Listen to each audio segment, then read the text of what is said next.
सर्वप्रथम हिंदुत्व एक विमर्श इस नए पुस्तक के लेखक को इस पुस्तक को समाज के लिए लेकर आने के लिए मैं बहुत बहुत बधाई और ढेर सारी शुभकामनाएं देता हूँ।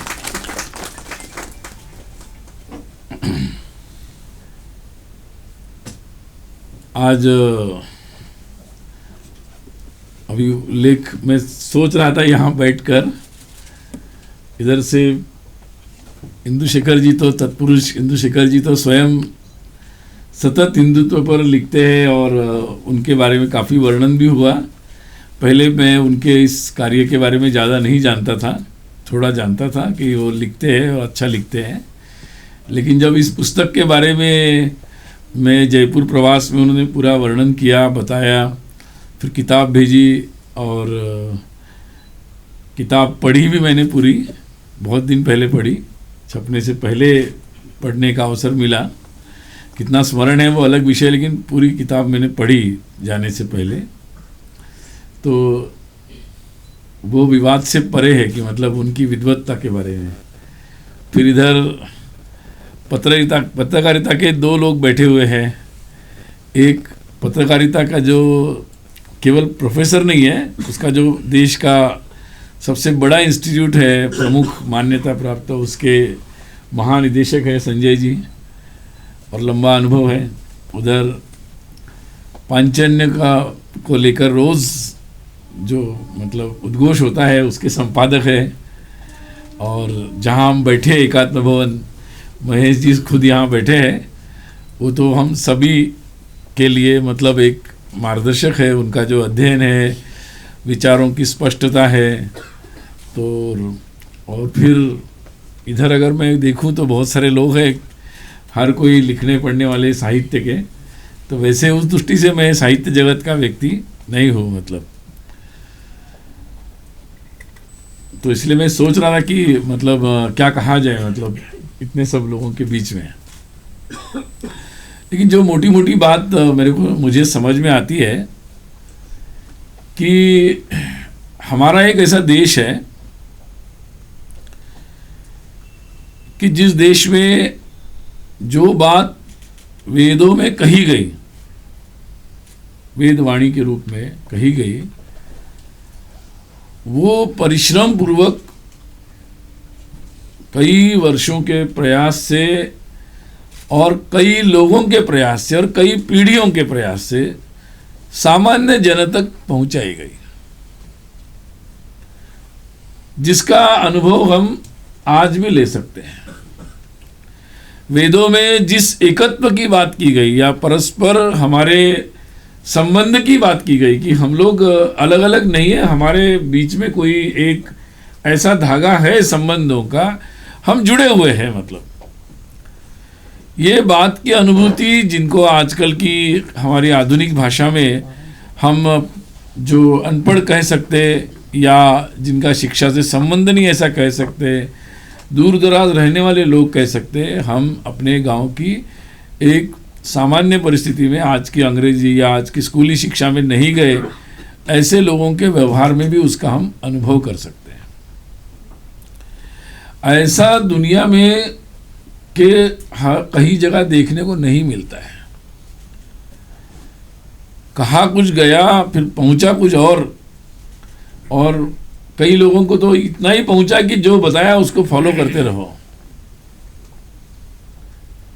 परंतु भारत में ये एक विशेषता रही और जिसके कारण पूरा भारत एक साथ मिलकर अपने उस ज्ञान के साथ लगातार चलता गया। और यही एक कारण है जिसके कारण हम सब एक भी रहे और हम सब लोग आगे भी बढ़ते रहे। तो भारत के हजारों वर्ष तक शांतिपूर्ण तरीके से और समृद्धि की मार्ग पर चलते हुए लोक कल्याण का मार्ग साथ में जोड़कर चलने का जो हजारों वर्ष का हमारा यात्रा है हम लोगों की, जो लंबे समय तक चली, अबाधित रूप से चली, तो उसके पीछे एक महत्वपूर्ण कारण था ये कि शायद शब्दों का भांडार कम ज़्यादा होगा, लेकिन ज्ञान की जो समझ थी उसका स्तर समान रूप से हमारे समाज में प्रसारित था।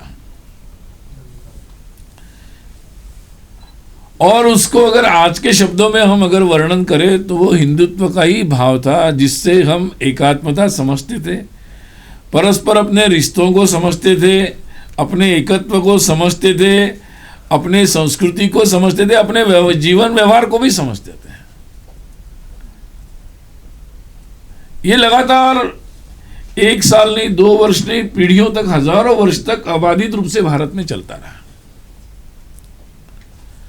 और स्वाभाविक रूप से काल के प्रवाह में वही हमारा परिचय बना है, वही हमारी नियति बनी। निश्चित रूप से इस प्रवाह में कुछ बाधा उत्पन्न हुई। जब कोई प्रवाह में बाधा उत्पन्न होती है तो उसका परिणाम विपरीत ही होता है, और कहीं ना कहीं कुछ ना कुछ दुविधाएं, कुछ ना कुछ रोग उत्पन्न होते हैं।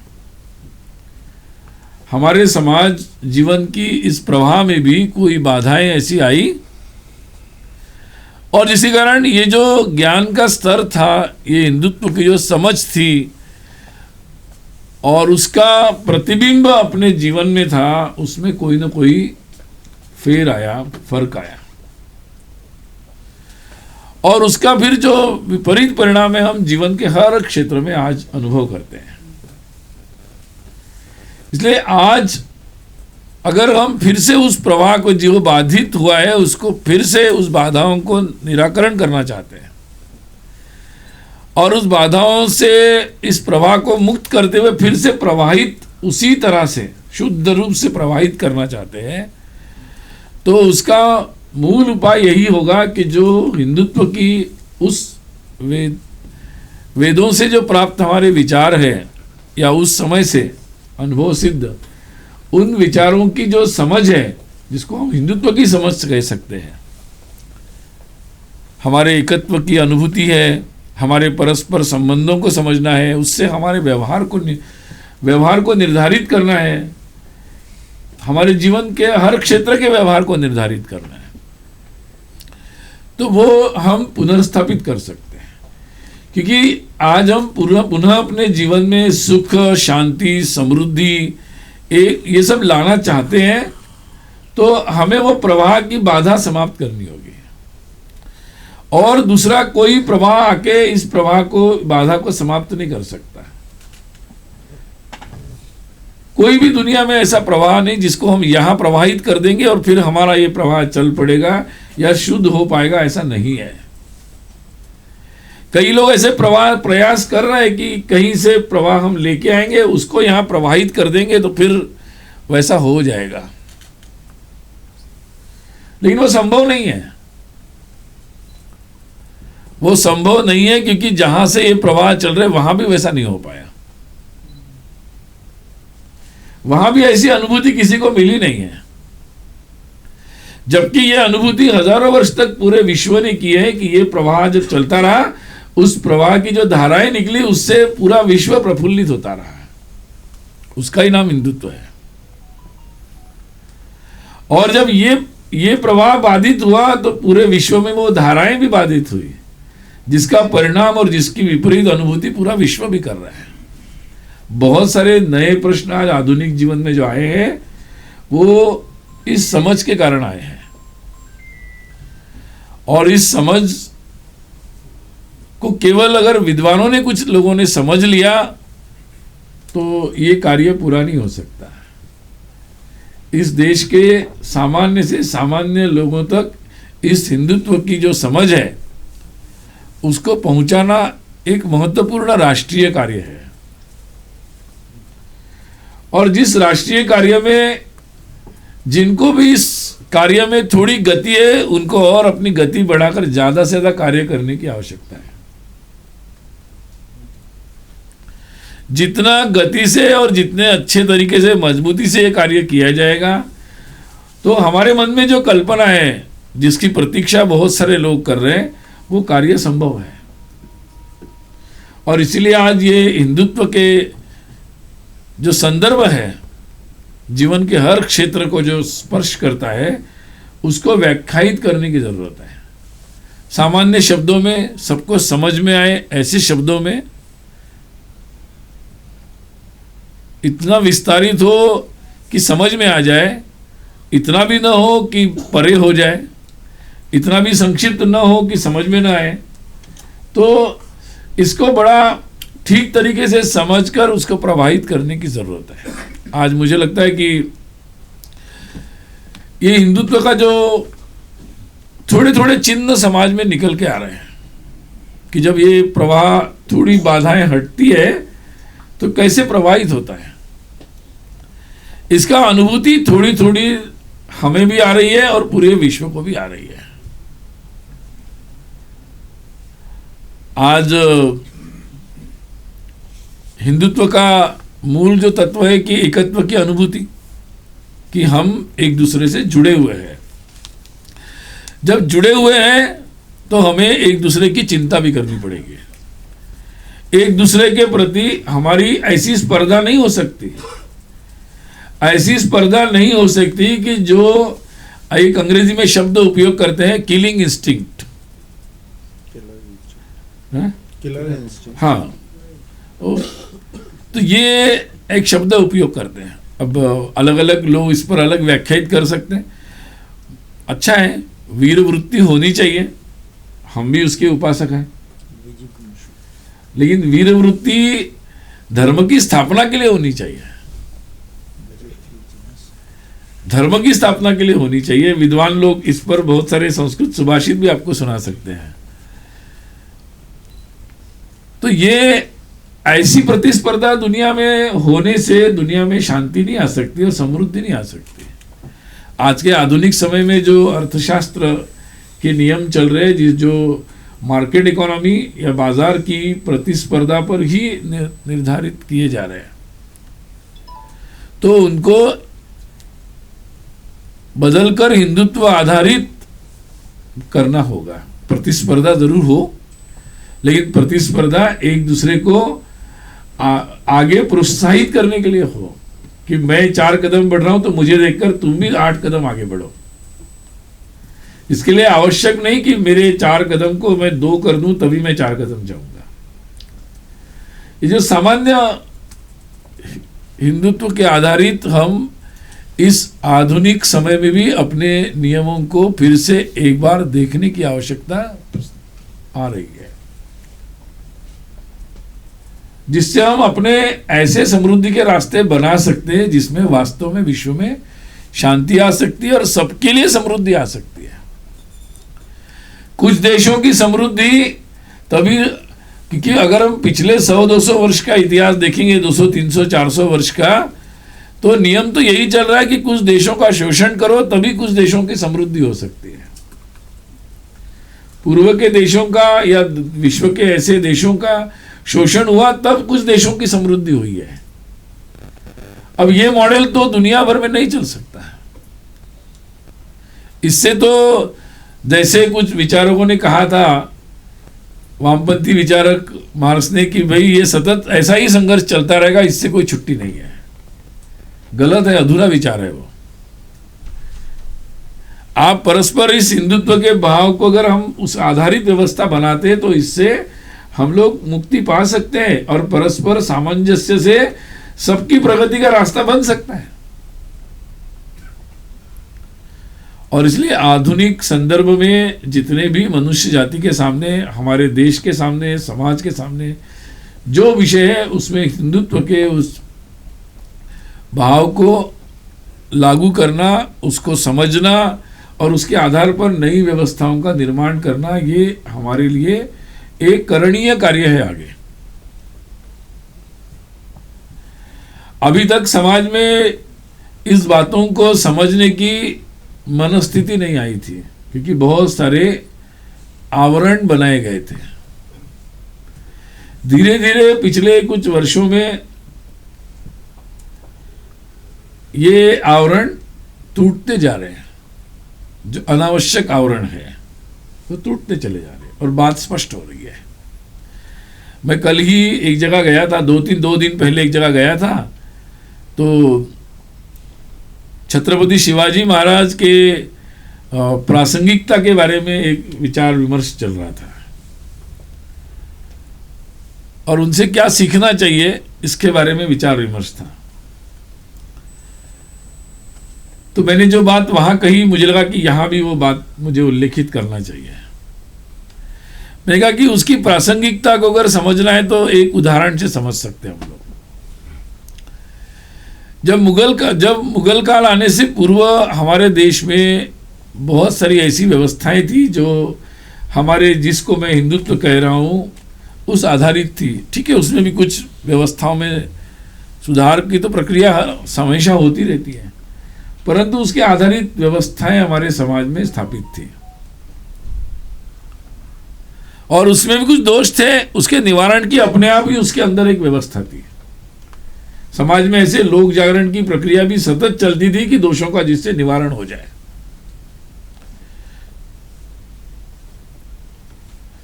तो जब मुगल काल आया तो उन्होंने हमारी उन व्यवस्थाओं को एक तरीके से पूरी तरह बदल दिया। खेती में, टैक्सेशन में, प्रशासन में, हमारी भाषा में, शिक्षा में, हमारे जितने भी मतलब जीवन के क्षेत्र थे, सब, चिकित्सा के क्षेत्र में, हर जगह उन्होंने संगीत, नाट्य, कला, लेखन, सब हर एक को उन्होंने अलग तरीके से प्रभावित किया और उन व्यवस्थाओं को एक तरीके से ध्वस्त करने का ही सारा एक प्रयास चला और काफ़ी मात्रा में उन्होंने उन व्यवस्थाओं को बदलकर अपनी तरीके की व्यवस्थाएं स्थापित कर दी। जब शिवाजी महाराज, छत्रपति शिवाजी महाराज का उदय हुआ तो उन्होंने, उनके बारे में हम ये तो जानते हैं कि उन्होंने मतलब मुगलों से या उन शक्तियों से बड़े वीरतापूर्वक लड़ाई की, ये हम जानते हैं सब लोग। लेकिन उसके बाद जब उन्होंने राज्य स्थापित किया तो उन्होंने बहुत सारे महत्वपूर्ण बदलाव किए और उन्होंने जो उनकी जो व्यवस्था थी मुगलकालीन, उन व्यवस्थाओं को उन्होंने बिल्कुल बदल दिया। उसका बहुत सारा वर्णन किया जा सकता है। खेती में क्या सुधार किए, टैक्सेशन में क्या किए, प्रशासन में क्या किए, मिलिट्री स्ट्रेटेजी में क्या किए, मिलिट्री हायरार्की थी उसको भी उन्होंने बदल दिया।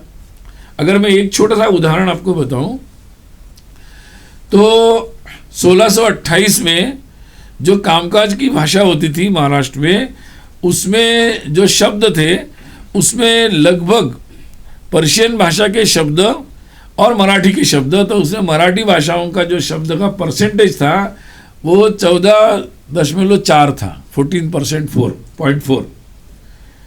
जब 1674 में शिवाजी राज्याभिषेक हुआ, उसके बाद 1678 में 4 साल बाद उसमें पर्शियन भाषा के शब्द और मराठी भाषा के शब्द, कामकाज की जो भाषा थी उसमें, तो मराठी भाषा के जो शब्द थे उसका परसेंटेज 62.2 हुआ 4 वर्ष के बाद। और 1728 मतलब जब मराठा साम्राज्य चल रहा था, उन्होंने अपने भाषा को फिर से और उससे समृद्ध करते चले गए और 1728 में ये स्टैटिस्टिक 93.4 हो गया।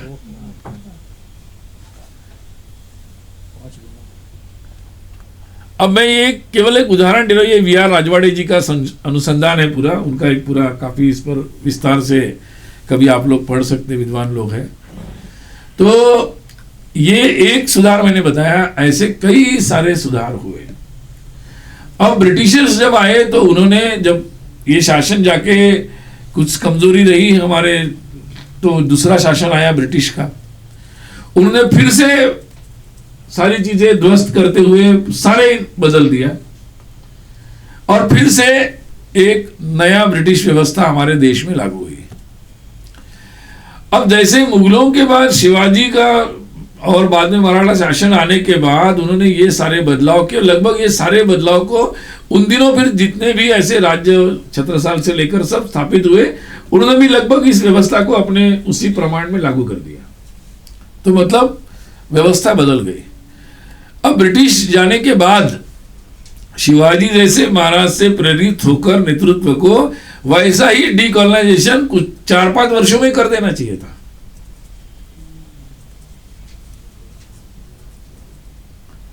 तो वो कार्य नहीं हो पाया। तो इसलिए हिंदुत्व की वो समझ ऊपर से नीचे तक आवश्यक है, तभी ये डीकोलोनाइजेशन का जो कार्य है वो पूर्ण हो सकता है। कुछ समझ के कारण कुछ कार्य कैसे होता है इसकी अनुभूति हम ले रहे हैं, परंतु ये समझ ऊपर से लेकर नीचे तक सामान्य लोगों तक बहुत गति से स्थापित करने की आवश्यकता है। तब हम इस प्रक्रिया को बहुत जल्दी कर सकते हैं। जो इसलिए मैंने आपको स्टैटिस्टिक बताया कि एक छोटी सी चीज को कैसे होता है। तो मुगलों के बाद जब व्यवस्थाएं बदली गई और ब्रिटिश जाने के बाद जल्दी से इस व्यवस्थाओं को बदलना है ठीक तरीके से। डीकोलोनाइजेशन की प्रक्रिया को पूर्ण करना है बहुत जल्दी से, लेकिन उसकी पूर्व शर्त होगी कि इसके प्रति अगर सहमति बननी है तो हिंदुत्व के बारे में और उसके आधारित समझ बनेगी, तो उसके आधारित जीवन अपना होना चाहिए, इसकी इच्छा समाज में बनेगी। और ऐसी व्यवस्थाओं को देखकर पूरे विश्व में उसके प्रति आकर्षण निश्चित होगा।